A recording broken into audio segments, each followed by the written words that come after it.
Ubijus ibi remedium, hukum selalu memberikan solusi. Dalam konteks perdebatan kali ini, keluarnya SEMA nomor 2 tahun 2023 dan larangan perkawinan beda agama sejatinya merupakan langkah yang tepat guna memberikan kepastian hukum dan perlindungan kemaslahatan bagi setiap manusia. Assalamualaikum warahmatullahi wabarakatuh. Salam Om Swastiastu, Namo Buddhaya, salam kebajikan, Rahayu. Dewan Juri yang terhormat, kami dari tim George Wilhelm bersama saya Misbah Zainal Mustafa sebagai pembicara pertama yang akan menyampaikan dalam ranah akademik konseptual dan konklusi. Irena Adelia sebagai pembicara kedua dalam ranah yuridis normatif, dan Rahadian Mas Arya Surya Dharma Putra Buana sebagai pembicara ketiga dalam ranah fakta empiris sosiologis dan studi komparatif. Dewan Juri yang terhormat, berpacu pada pasal 4 Undang-Undang Nomor 1 Tahun 1974 tentang perkawinan yang menyebutkan bahwa perkawinan yang sah apabila dilakukan menurut agama masing-masing, serta SEMA Nomor 2 Tahun 2023 yang menyatakan bahwa perkawinan beda agama memanglah dilarang. Artinya Dewan Juri, bukan hanya secara agama, akan tapi negara pun telah melarang perkawinan beda agama. Ketika telah terdapat kepastian hukum yang jelas terkait pelarangan tersebut, tentunya terdapat alasan yang mendasarinya, yakni salah satunya nasib anak hasil perkawinan beda agama tersebut. Sebelum itu, perlu kita ketahui bersama mengapa SEMA nomor 2 tahun 2023 ini sampai keluar. Hal ini disebabkan karena melonjaknya kasus pengajuan perkawinan beda agama ke pengadilan negeri dan pencatatan. Sehubungan dengan hal tersebut, dalam teori kesejahteraan yang dikemukakan oleh Jeremy Bentham yang menyatakan bahwa hukum senantiasa dibuat untuk kesejahteraan dan kebahagiaan sebesar-besarnya untuk masyarakat. Dari sinilah telah jelas bahwa keluarnya SEMA nomor 2 tahun 2023 tentunya dapat menjamin kepastian dan kebahagiaan bagi seluruh masyarakat. Sehingga urgensi utama mengapa kami menyepakati mosi perdebatan kali ini ialah 1. Secara original, intens perkawinan beda agama memang telah dilarang oleh agama dan negara. Hal ini pun bukan semata-mata tanpa alasan, akan tapi terdapat alasan konkret kenapa agama dan negara memang melarang keras. 2. Adanya SEMA nomor 2 tahun 2023 memang sejatinya telah memberikan kepastian hukum yang jelas. Dewan Juri kami selaku tim pro bukan berarti tidak menghargai hak individu untuk memilih pasangan sesuai haknya dimilikinya. Akan tetapi dalam sebuah hak terdapat sebuah batasan. Keluarnya SEMA ini tentunya adalah alasan dasar mengapa negara melarangnya. Selain kemaslahatan pernikahan, akan tapi jaminan bagi pengakuan anak yang dihasilkan. Oleh karena itu, solusi yang kami tawarkan yang dengan tetap mempertahankan SEMA nomor 2 tahun 2023 dan tetap mempertahankan larangan beda agama untuk ditetapkan di Indonesia. Sekian dari saya, terima kasih. Dewan Juri yang terhormat, ecum et bonum et legem. Apa yang adil dan baik adalah hukumnya hukum. Adanya larangan perkawinan beda agama dan keluarnya SEMA nomor 2 tahun 2023 memang nyatanya telah sejalan dengan keadilan dan kepastian hukum yang telah ada. Perkenalkan, saya Irena Adelia Nazila sebagai pembicara kedua akan melanjutkan pemaparan argumentasi berdasarkan yuridis normatif guna untuk memperjelas argumentasi yang telah dipaparkan pembicara pertama, bahwasannya kami menyetujui dengan adanya mosi pelarangan perkawinan beda agama. Dewan Juri yang terhormat, berdasarkan Undang-Undang Nomor 1 Tahun 1974 tentang perkawinan telah jelas secara eksplisit menjelaskan bahwa perkawinan beda agama memanglah dilarang secara hukum. Adapun hal ini diperjelas dalam SEMA nomor 2 tahun 2023, Dewan Juri menyatakan larangan perkawinan beda agama telah sejalan dengan teori tujuan hukum Gustav Redbutz yang menyatakan bahwa terdapat 3 unsur tujuan hukum, yakni keadilan, kemanfaatan, dan kepastian. Akan kami uraikan, Dewan Juri, bahwa larangan perkawinan beda agama memang telah memuat 3 unsur tersebut.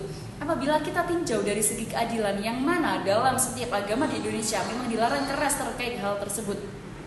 Apabila hal tersebut tetap dipaksakan, maka konsekuensi yang membahayakan adalah tidak sahnya perkawinan tersebut. Sungguh sangat disayangkan bagaimana nasib anak yang dihasilkan jika perkawinan tersebut tidak sah di mata agama dan hukum. Kemudian, dari segi kemanfaatan, adanya larangan ini dapat memberikan manfaat besar bukan hanya bagi kedua belah pihak, akan tetapi bermanfaat pula bagi masyarakat sekitarnya. Mengingat di negara Indonesia, perkawinan beda agama dinilai kurang pantas. Adapun dari segi kepastian telah jelas termaktub dalam Undang-Undang Nomor 1 Tahun 1974 dan SEMA Nomor 2 Tahun 2023 yang memang secara tegas menolak perkawinan beda agama. Dewan Juri yang arif lagi terpelajar, interpretation Kesat in claris interpretation es proversio. Jika teks atau redaksi undang-undang telah jelas, maka tidak diperkenankan lagi menafsirkannya, sebab penafsiran terhadap kata-kata yang jelas berarti penghancuran. Sejalan dengan hal tersebut sesuai dengan firman Allah Subhanahu wa taala dalam Quran surat Al-Mumtanah ayat 10 yang berbunyi, "Hai orang-orang yang beriman, apabila datang berhijrah kepadamu perempuan-perempuan yang beriman, maka hendaklah kamu uji keimanan mereka. Allah lebih mengetahui tentang keimanan mereka. Maka jika kamu telah mengetahui bahwa mereka benar-benar beriman, kamu kembalikan mereka kepada suami-suami mereka atau orang-orang kafir. Mereka tiada halal bagi orang-orang kafir itu, dan mereka orang-orang kafir itu tiada halal pula bagi mereka." Firman tersebut sangat jelas dengan jangan hanya menikahi karena cinta, harta, dan nafsu belaka. Maka jelas fondasi yang telah kami bangun Dewan Juri bahwasanya adanya sema terkait larangan perkawinan beda agama memang sudah sangat relevan dan tepat. Dan argumentasi yang telah kami paparkan sudah sangat jelas bahwa kami menyetujui dengan adanya pelarangan perkawinan beda agama, karena dengan diaturnya setiap individu mengenai perkawinan dapat memberikan lingkungan harmonis di dalam rumah tangga setiap individu tersebut. Sehingga kami tetap berdiri di garda terdepan, kami menyepakati mosi perdebatan kali ini. Sekian, terima kasih. Lek regisit superflua pugnansia incongrua. Hukum menolak hal yang bertentangan dan tidak layak. Adanya SEMA nomor 2 tahun 2023 memang sejatinya telah sejalan dengan konsep negara Indonesia yang memang merupakan negara hukum. Dewan Juri yang terhormat, saya Raden Masara Surya Dharma Putra Buwana sebagai pembicara 3 akan melanjutkan pemaparan argumentasi berdasarkan fakta empiris, sosiologis, dan studi komparatif, guna untuk memperjelas argumentasi yang dipaparkan pembicara 2 dalam sudut pandang sosiologis. Kami sekali lagi menekankan bahwasannya kami menyetujui dengan adanya mosi pelarangan perkawinan beda agama di Indonesia. Dewan Juri yang terhormat, berdasarkan data dari Pusat Studi Agama dan Perdamaian, jumlah perkawinan beda agama mengalami kenaikan yang signifikan, yakni pada tahun 2022 sebesar 177 pasangan. Hal inilah yang menjadi alasan mendasar mengapa dikeluarkannya SEMA nomor 2 tahun 2023. Dan berdasarkan data BPS Statistik tahun 2021 mencapai 447.743 kasus perceraian yang disebabkan perkawinan beda agama di Indonesia. Hal ini membuktikan bahwa perkawinan beda agama sangatlah tidak efisien dan melanggar kepastian hukum. Dewan Juri yang terhormat, izinkan kami memaparkan teori tentang pelarangan pernikahan beda agama yang sudah tertulis pada Undang-Undang Nomor 1 Tahun 1974 tentang perkawinan. Undang-undang ini mengatur tentang syarat dan tata cara perkawinan di Indonesia, termasuk aspek agama. Guna untuk mendukung argumentasi dari kami tentang mosi perdebatan kali ini, Dewan Juri yang terhormat, berikut pendapat ahli mengenai pelarangan perkawinan beda agama. Profesor Dr. Hikmahanto Juwana, seorang pakar hukum dari Universitas Indonesia. Beliau sering membahas isu hukum keluarga dalam konteks agama.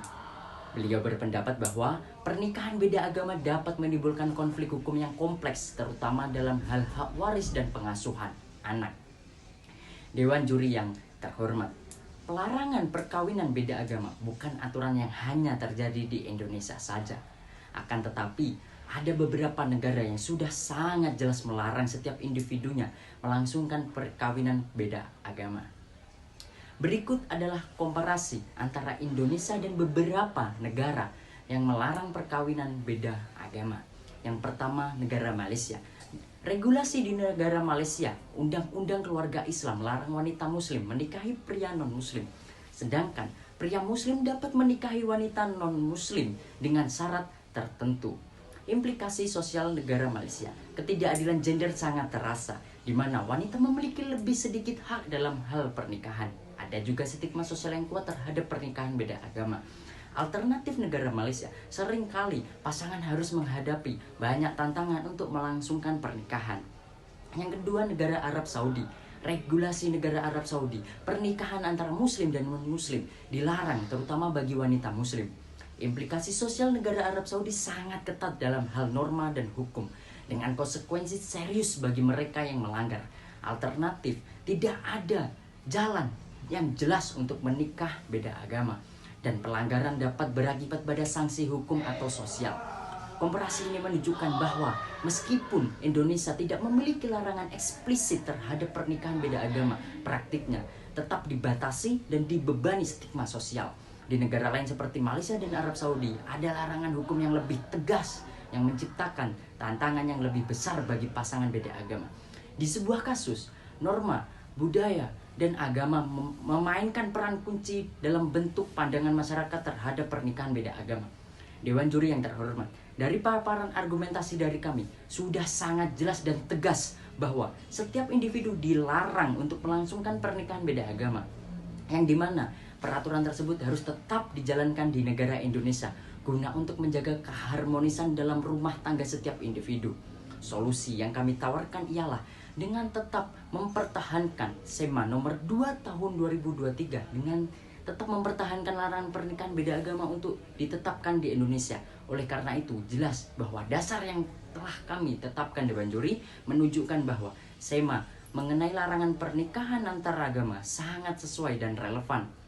Alasan yang kami sampaikan mempertegas dukungan kami terhadap pelarangan ini.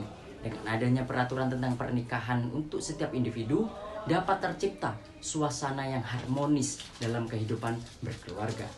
Dengan demikian, kami tetap berkomitmen untuk mendukung mosi dalam perdebatan kali ini. Sekian, terima kasih. Dewan juri yang terhormat, tibalah kita di penghujung perdebatan kali ini, di mana kami di sini dengan tetap menyepakati lahirnya mosi perdebatan tentang pelarangan perkawinan beda agama, yang mana argumentasi kami telah kita bahas secara komprehensif mulai dari pembicara 1 sampai dengan pembicara ketiga. Dewan juri yang terhormat, sebagai kelanjutan dari argumentasi yang telah disampaikan pembicara pertama sampai dengan pembicara ketiga, kami menarik kesimpulan bahwa pelarangan pernikahan beda agama adalah langkah awal yang dapat dilakukan untuk melindungi nilai-nilai budaya dan moral masyarakat, serta mencegah potensi konflik yang dapat timbul dari perbedaan keyakinan. Dengan demikian, keputusan ini tidak hanya mendukung kesatuan masyarakat, tetapi juga memastikan keutuhan identitas masing-masing agama. Dewan juri yang terhormat, dilihat dari pemaparan materi dan juga kesimpulan yang kami sampaikan di atas, yang di dalamnya terdapat banyak sekali resiko apabila perkawinan beda agama tetap dilakukan. Solusi yang dapat kami tawarkan ialah tetap mengikuti surat edaran SEMA nomor 2 tahun 2023 yang di dalamnya berisi larangan dilangsungkannya pernikahan beda agama untuk ditetapkan di Indonesia. Dewan juri yang terhormat, segala bentuk argumentasi dan kontrarium mampu kami sampaikan dan kami jabarkan secara eksplisit.